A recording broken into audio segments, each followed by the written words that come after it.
Hello everyone, my name is Akshita Agrawal and I'm a clinical dietitian. This video is the part 2 or the second part of a previous video which I made on kids nutrition.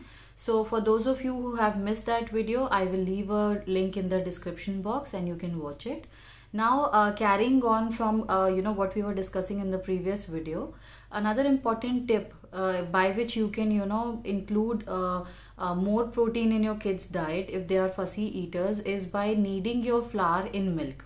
For those of you who prepare paneer or cottage cheese at home, they can use whey water also.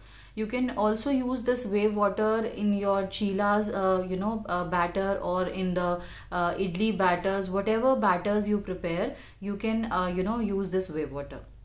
Now about the fussy eaters which don't like eating fruits.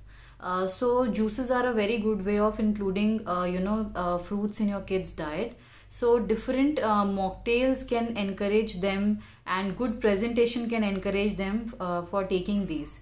You can also sneak in carrot juice or beetroot juice in these mocktails for making them interesting.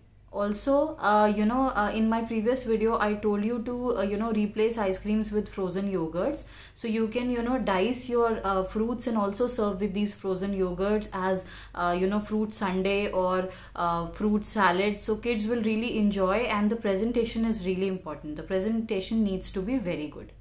Now for the fussy eaters who don't like eating dals or who are not a big fan of pulses, you can give them pulses in the form of idlis, you can give them in the form of dosas, you can give them chilas like besan chila, moong dal chila, or else you can give them besan based preparations like dhokla or pakoras. In all these preparations, they will really enjoy their dals, and they will not even find out that they're eating dals.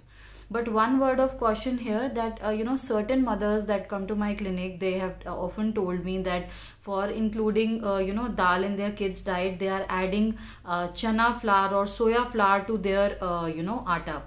But I would like to tell you here that chana flour and soya flour both are little heavy to digest for the kid. So the kid will often complain about flatulence or gas. So try not to add them in the basic flour. If you want to add protein to your flour, you can add it by kneading it in the milk or whey water. Next important tip is that if you really want the kid to feel encouraged to eat the food, do involve the kid in cooking. So if the child will help you with the cooking part, he will definitely the chances of him eating that meal will go up.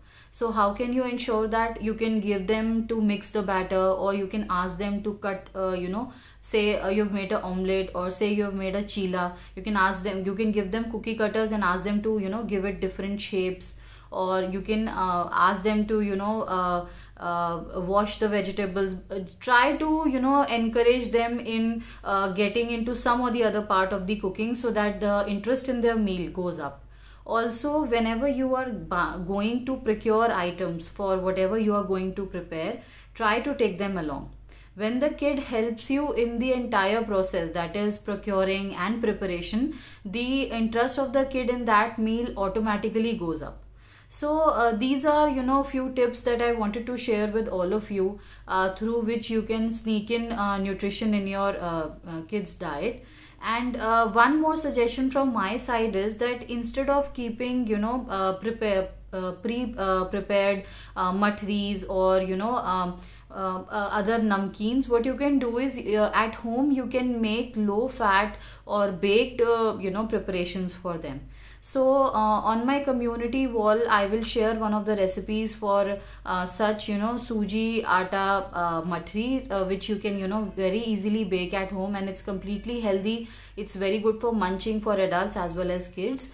And you can also do many variations using oats, or using your flour and your suji for making different snacks like these in a baked manner, so that the kid, even if the kid munches on them, he doesn't add on to that additional fat, or that additional excess of salt, or excess of saturated fats. So if you like this video, do share it with your friends and family, and I will see you in the next video. Thank you.